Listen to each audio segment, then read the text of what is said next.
2024년 새해 첫 주일입니다. 올 한 해 여러분의 가정과 삶 가운데 하나님의 은혜와 평강이 함께하길 기원합니다. 오늘은 그대 내게 행복을 주는 사람이라는 제목으로 하나님 말씀 증가하도록 하겠습니다. 내가 가는 길이 험하고 멀지라도 그대 함께 간다면 좋겠네. 우리 가는 길에 아침 햇살을 비치면 행복하다고 말해주겠네. 이리저리 둘러봐도 제일 좋은 건 그대와 함께 있는 것. 그대 내게 행복을 주는 사람, 내가 가는 길이 험하고 멀지라도 그대 내게 행복을 주는 사람, 때론 지루하고 외로운 길이라도 그대 함께 간다면 좋겠네. 때론 즐거움에 웃음 짓는 나날이어서 행복하다고 말해주겠네. 이리저리 둘러봐도 제일 좋은 건 그대와 함께 있는 것. 그대 내게 행복을 주는 사람. 가수 해바라기의 그대 내게 행복을 주는 사람. 가수 해바라기 알아요? 해바라기 성진이 알아요? 모르죠. 용립사님 알아요? 다행이네. 40대부터는 알구나. 해바라기라는 가수가, 포크송 가수가 있었어요. 네, 그 가수의 노랫말입니다. 예전으로 얘기하면 BTS 같은 존재여서 네. 노랫말을 설명하지 않아도 그 의미를 아시겠죠. 노랫말이 참 예쁘죠. 네. 내가 가는 길이 험하고 멀지라도 당신이 함께 간다면 충분히 행복하다고 말합니다. 행복의 기준이 환경이 아니라 누가 나와 함께 하는가에 있습니다. 오늘 우리가 살펴본 스바냐는 매우 격정적인 말씀이에요. 하나님의 감정이 매우 잘 표현되어 있습니다. 읽을 때 이제 오늘 본문에는 뒤쪽 부분에는 그래도 남은 자에 대한 축복에 대한 내용이 있어서 그러지 앞쪽 1장, 2장을 읽으면 성경 말씀 맞아? 놀라요. 왜? 굉장히 하나님께서 격정되어 가지고 말씀하세요. 나중에 한번 읽어보세요. 예를 들어 스바냐 2장 1절을 보면 수치를 모르는 백성아 모일지어다 모일지어다.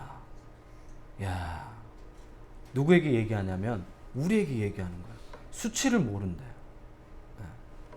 하나님께서 이렇게 강력하게 말씀하신 이유가 있어요.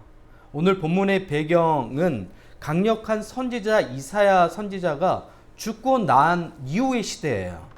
이사야 선지자가 교회 전승에 따르면 확실한 증거가 있지는 않아요. 교회 전승에 따르면 아마 그랬을 거라고 많은 사람들이 이야기를 하는 거예요. 교회 전승에 따르면 므낫세라는 왕이 이사야 선지자를 톱으로 썰어서 죽였다고 이야기를 해요. 네. 이사야 선지자가 그러면 어느 왕까지 사역을 했을까요? 므낫세까지 사역을 했어요.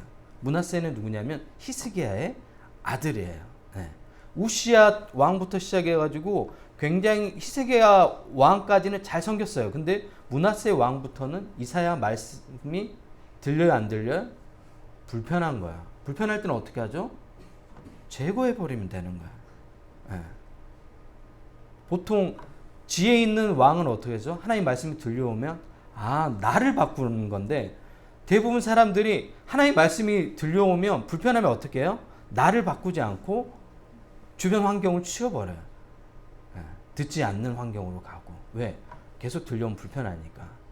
그런 훌륭한 이사야 선지자가 사라진 시대예요. 이사야 선지자는 왕가의 친척이면서 굉장히 지혜로운 하나님의 사람이었단 말이에요. 선지자이면서. 그런 하나님의 사람이 사라졌어요. 어떻게 됐을까요? 백성들이 하나님을 떠나기 시작해요. 왜? 멘토가 사라져 버렸잖아요. 신앙 멘토가. 때로는 잘못된 길로 가면 하나님께로 다시 돌아가야 된다고 야단치고 밀어붙이고 다시 가야 된다고 혼내키고 하는 교회 리더가 사라져 버렸어요. 그러면 이스라엘 백성들이 어디로 가요? 자기가 원하는 욕망을 따라가요. 제가 작년에 가장 많이 했던 단어를 설교 이렇게 모니터해 보니까 욕망이에요. 우리에게 좀 불편하죠. 그런 얘기 잘 안 하잖아요. 욕망보다 더 많이 해줬으면 하는 단어 있잖아요. 어떤 단어예요? 축복, 네, 이런 거. 그리고 긍정의 힘 이런 얘기 했으면 좋겠잖아요. 예. 근데 그런 얘기 잘 안 하죠. 그 저는 긍정하지 말고 부정하라고 얘기하잖아요. 자기 자아도 좀 부정하고 그리스도 십자가 앞에 내려놓게 하고 자기 자신을 리얼하게 보게 하고. 근데 신앙이라는 것은 사실 그런 거예요. 예. 그래야 우리가 바른 길로 갈 수 있어요. 뭐 조엘 오스틴의 긍정에 의해 무한 긍정하는데 여러분 사람이 긍정돼요? 안 돼요. 예, 그런 건 그냥 심리 학적인 관점으로 좋은 시너지 효과를 얻을 수는 있겠지만 그런 신앙에 도움이 되진 않아요. 네, 그런 거 막 책 읽고 하지 말아요. 별로 인생에 도움이 안 되는 책들이에요. 죽고 난 다음에 상황이니까 어떠겠어요? 어떠겠어요? 이스라엘 전체적인 정서가 오늘날 한국교회처럼 돼버린 거야. 오늘날 한국교회처럼. 교회를 다니지만 하나님을 섬기진 않아. 이 아이러니하죠. 예. 그 전보로 신년 되면 많이 오시는 분들 중에 어떤 분들이 많으실까요? 신년 되면 전보로 많이 오시거든요. 어떤 분들이 많이 오실까요? 농담이 아니라 실제예요. 네. 교회 권사님들이 그렇게 많이 오신대요. 특별히 지역도 있어요. 어떤 지역일까요? 그렇죠. 강남이에요. 굉장히 많이 오신대요. 그리고 복채도 굉장히 많이 주고 가신대요. 되게 아이러니하죠. 근데 오늘 우리의 현실의 모습입니다. 왕가의 친척이며 가장 영향력 있는 선지자가 순교 있습니다. 그의 빈자리는 매우 컸습니다. 이스라엘 백성들은 순식간에 우상에게 빠져들었습니다. 우상은 매력이 있나요? 우상 매력 있죠, 여러분. 우상이 매력이 없으면 빠질 리가 없잖아. 아이돌 매력 있어요? 매력이 있잖아요. 그러니까 빠지는 거야. 우상은 굉장히 매력 있어요. 합리적으로 보이고 마치 나의 삶을 바꿔줄 것처럼 보여요. 내가 아무런 행동을 하지 않아도. 제가 얘기했죠. 바뀌려면 뭐가 가장 먼저 바뀌어야 돼요? 처음 얘기하네. 내 삶이 바뀌려면 가장 먼저 뭐가 바뀌어야 돼요? 내가 바뀌어야 돼요. 내가 바뀌면 내 주변의 환경이 바뀌나요? 왜 바뀌죠? 내가 바뀌면 내가 선택하는 것들이 바뀌잖아요.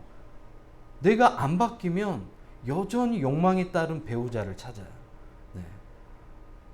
프로필 좋고 외모도 좋고 좋지 않는 건 딱 하나예요. 뭘까요?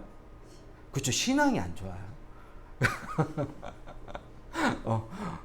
여러분 주위에 누구 소개해 주는데 신앙 좋은 사람이면 됐어. 다른 건 안 볼 거야. 이렇게 얘기하는 사람 봤어요?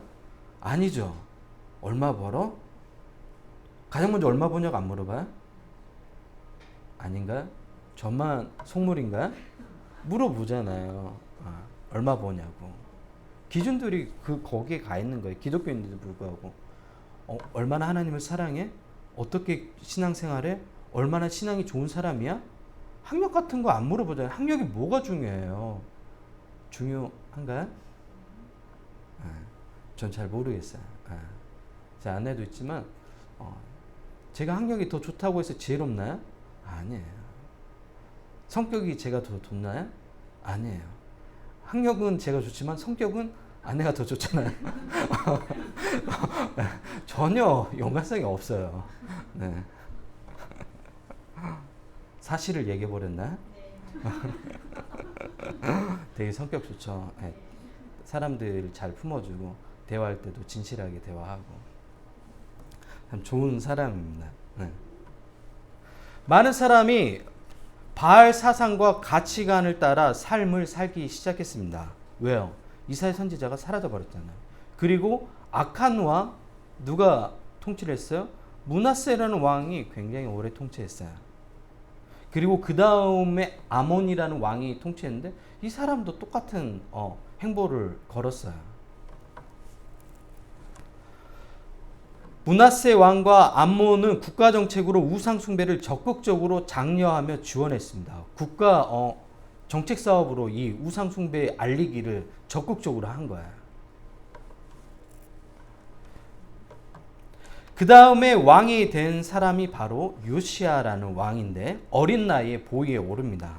그는 개혁적인 왕이었지만 그의 개혁은 강한 동력을 얻지 못했습니다. 왜요? 나이가 어린 것도 있지만 그 안에 이 개혁을 해 나갈 만한 강한 에너지, 신념들이 없었습니다. 이때 우연처럼 성전 수리하는 과정에서 뭐가 발견되냐면 율법책이 발견돼요. 잃어버렸던 율법책이 성전 수리하면서 발견돼요. 그리고 그 율법책을 누가 읽어요? 요시야 왕이 읽어요. 하나님의 말씀을 읽을 때 우리 마음 가운데 뭐가 일어나기 시작하죠?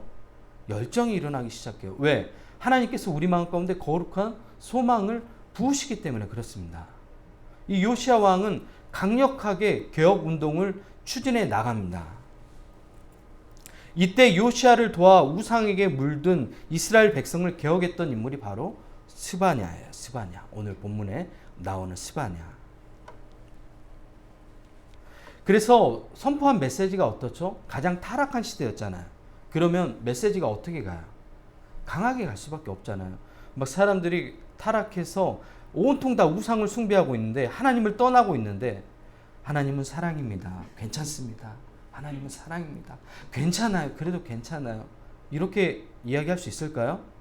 자기 자식이 물에 떠내려가는데 괜찮아. 엄마가 구해줄게. 괜찮아. 흥분하지 마. 이렇게 해요? 어떻게 해야 돼요? 로야! 막 소리치고 막 해야죠. 사람 살려달라고 얘기하고 주변에 사람 없냐고 도와달라고 얘기하고 그렇게 되는 거야. 스바냐서가 그래서 강력하게 오늘 메시지가 선포되고 있는 거야. 이 내용을 알겠죠? 네.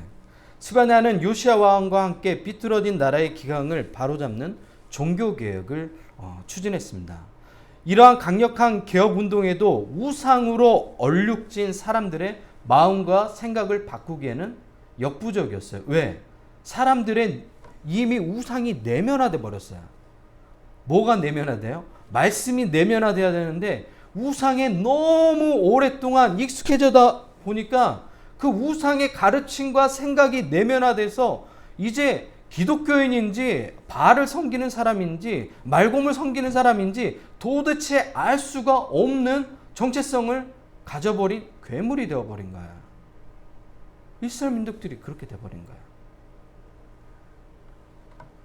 하나님께서 이스라엘 백성에게 이처럼 분노하신 이유가 바로 여기에 있는 겁니다.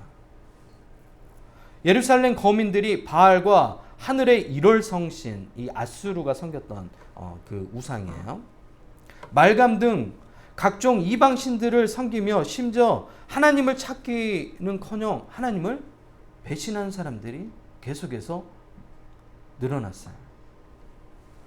당시 그들은 염세주의적 신앙관을 가지고 있었습니다. 여호와께서 복도 내리시지 아니하시며 화도 내리시지 아니하신다. 하나님은 이 세상의 일에 전혀 관여하지 않으신다고 생각한 거예요. 하나님은 어디에 계세요? 하나님은 그냥 하늘에 계시고 우리의 일은 신경 쓰지 마세요. 우리가 알아서 잘 할게요. 무감각한 신앙과 회의주의가 사람들의 생각과 마음을 이미 지배하고 있었습니다. 여러분, 사랑에는 뭐가 있다고 얘기했죠? 공의가 있어요. 자식이 죄의 노예가 되고 있는데 보고만 있는 부모가 어디 있습니까? 어떻게 해야 되죠? 그럴 때는 때려야죠. 물론 체벌에 대해서 부정적인 시각도 있죠. 근데 성경이 가르침은 잘못된 것들은 바르게 가르치라고 우리에게 이야기합니다. 공의 하나님께서 자녀들의 죄악을 그냥 놓아두실까요? 아니죠. 스바냐의 전체 구조를 보면 이런 하나님의 마음을 더 자세히 엿볼 수 있습니다. 크게 세 부분으로 나누는데 1장, 오늘 우리가 읽진 않았어요. 1장 1절부터 2장 3절까지가 유다 심판과 회개를 촉구하는 내용이에요. 야, 어떻게 두 장을 거쳐가지고 하나님께서 이렇게 회개하라고 이야기를 하실까요? 그리고 2장 4절부터 15절까지가 주변 이방 나라들에 대한 심판이에요. 왜? 하나님의 백성을 짓밟은 대가를 하나님께서 치르게 하시는 거예요. 그리고 세 번째, 오늘 우리가 읽었던 본문에 해당되죠. 3장 1절부터 20절까지는 남은 자를 통해서 이루어질 하나님의 구원을 이야기합니다. 하나님은 세상 역사를 주관하시는 분이기 때문에 모든 나라의 운명이 누구에게 달려 있어요? 하나님께 달려 있어요. 미국의 운명이 누구에게 달려 있어요? 러시아의 운명이 누구에게 달려 있어요? 중국의 운명이 누구에게 달려 있어요? 윤석열 대통령요? 말도 안 되는 소리죠. 누구에게 달려 있어요? 하나님께 달려 있어요. 아무리 지금 강대국이라고 하더라도 하나님 손에 있는 거예요. 하나님께서 역사를 주관하시는 분이기 때문에 그렇습니다. 두 번째, 하나님은 자신이 택한 백성을 해친 자들을 반드시 징계하십니다. 성경은 그것을 끊임없이 이야기해요. 셋째, 하나님 앞에서 스스로 교만에 빠진 사람들을 수치스럽게 만듭니다. 그래서 성경은 끊임없이 우리가 낮아지라고 얘기하는. 여러분, 교만이 뭐죠? 교만이 뭐예요? 우리가 착각하는 것 중에 하나가 뭐냐면, 겸손이 뭐예요? 이렇게 오셨어요? 이렇게 얘기하는 게 겸손이 아니에요. 성경이 우리에게 가르치는 겸손은 하나님 말씀대로 사는 게 겸손인 거야. 그럼 교만은 뭐죠? 하나님 말씀을 거부하는 게 교만인 거예요. 다른 게 아니에요. 많은 사람들이 착각하는데 그런 게 아니에요. 하나님 말씀을 거부하는 게 교만인 거예요. 주께서 땅의 모든 신들을 파멸하실 때 사람들은 주님의 무서운 분임을 알게 될 것입니다. 스바냐는 우리에게 그것을 보여줍니다. 오늘 본문은 남은 자를 통해서 새롭게 시작할 하나님의 은혜를 선포합니다. 다행이죠. 우리가 1장, 2장을 읽었으면 새해 첫 주부터 굉장히 두려웠을 건데 다행히도 남은 자들에 대한 축복의 말씀을 오늘 우리가 접하고 있죠. 오늘 본문의 남은 자들을 통해 새롭게 시작할 하나님의 은혜는 1차적인 대상은 바벨론 포로에서 돌아오는 사람들이에요. 그리고 또 다른 의미로 해석하면 오늘날 하나님의 말씀을 지키며 고난을 이겨내는 바로 여러분이에요. 여러분을 향한 하나님의 축복인 거예요. 하나님은 고난을 이겨내고 앞으로 나아가는 여러분에게 사랑한다고 고백하시는 것입니다. 바울은 로마서 8장 18절에서 다음과 같이 말씀합니다. 생각하건대 현재의 고난은 장차 우리에게 나타날 영광과 비교할 수 없도다. 우리가 당하는 이 고난은 나중에 하나님 앞에 섰을 때 볼 영광에 비하면 아주 작은 거래요. 여러분이 감정이 안 와닿겠네. 청년들만 와닿겠네. 여러분이 헤어졌던 첫사랑에 대한 기다림이 있어. 언젠가, 남자들은 특히 그래요. 결혼하기 전까지. 언젠가 또 어디선가 우연히 만날 거라고 생각해요.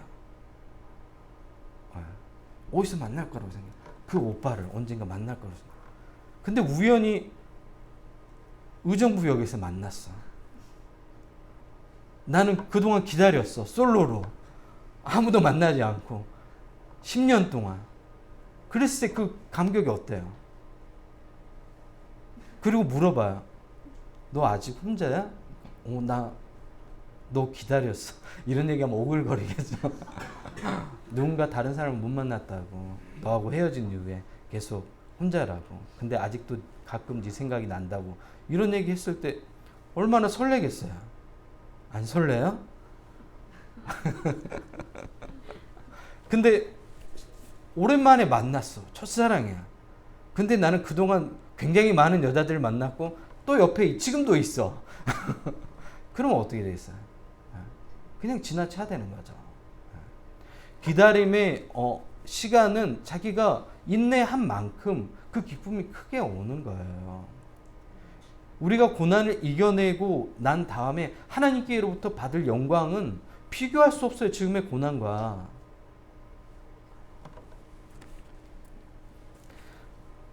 베드로 사도는 베드로전서 4장 10절에 다음과 같이 이야기합니다. 사랑하는 자들아, 너희를 연단하려고 오는 불시험을 이상한 일 당하는 것 같이 이상히 여기지 말고 오히려 너희가 그리스도의 고난에 참여하는 것으로 즐거워하라. 이는 그의 영광을 나타내실 때 너희로 즐거워하고 기뻐하게 하려 함이라. 하나님은 이런 고난을 이겨내는 우리를 향해 다음과 같이 고백합니다. 오늘 본문 3장 17절입니다. 너희 하나님 여호와가 너희 가운데 계시니 그는 구원을 베푸실 전능자이시라. 그가 너로 말미암아 기쁨을 이기지 못하시며 너를 잠잠히 사랑하시며 너로 말미암아 즐거이 부르며 기뻐하시리라. 앞에 2장까지는 심판에 대해서 얘기했어요. 하나님을 떠나버린 사람들에 대한 심판에 대해서 얘기했어요. 교만해져 버린 사람들에 대한 심판에 대해서 얘기했어요. 하지만 그 고난을 참고 하나님의 말씀대로 사랑하는 사람에게 오늘 하나님께서 이렇게 사랑한다고 고백하는 거예요. 나에게 너가 너무 존귀한 자라고 이야기하는 거예요. 오늘날 교회에서 가르치는 가르침과 다르죠. 교회에서는 이 땅 가운데 뭔가 성공하고 이루는 것들에 관심을 갖고 이야기하잖아요. 하지만 하나님은 그런데 전혀 관심이 없다고 얘기하시는 거예요. 오늘 우리에게 네가 고난을 참고 하나님의 말씀대로 신앙을 지키며 살아가는 그 삶 자체가 나에게는 너무 기쁨이 된다고 하나님께서 말씀하시는 거예요. 너로 인해 그 기쁨을 이기지 못하겠다고 얘기하는 거예요. 너무 행복하다고 얘기하시는 거예요. 네가 나에게 행복을 주는 사람이라고 이야기하는 거예요. 여러분이 그런 가치 있는 삶을 살고 있습니다. 근데 뭐가 그렇게 두려워하십니까? 두려워할 필요 없어요. 남들하고 비교할 필요 없어요. 내가 작은 집에 살든 가진 것이 없든 그런 것들이 무슨 상관이 있어요. 내 직업이 무슨 상관이 있어요. 내가 하나님 말씀대로 살아가고 신앙의 가치를 지키고 살아가는 것만큼 의미 있는 게 어디 있어요. 왜? 우리는 그리스도인이잖아요. 기독교인이잖아요. 우리의 가치는 세상 사람들과 다른 가치를 두고 살아가는 거죠. 두려워할 필요도 없어요. 부끄러워할 필요도 없고 비교할 필요도 없어요. 하나님께서 여러분을 이렇게 사랑하신대요. 여러분을 인해서 기쁨을 이기지 못한다고 얘기하잖아요. 여러분의 고난을 이기며 버텨나가는 그 시간들을 보면서 하나님은 너무 행복하세요. 왜? 나의 말씀을 가지고 네가 그렇게 힘들게 사는구나. 하나님의 기쁨이 되는 삶이라는 것은 이런 거예요. 우리가 많은 세상적인 가치관과 잘못된 신앙들이 섞여버리니까 오늘 하나님께서 우리에게 원하시고 하나님의 기쁨이 되는 일이 무엇인지 다 놓쳐버리고 살아가잖아요. 여러분 이런 삶을 사셔야 됩니다. 올 한 해 이런 삶을 사십시오.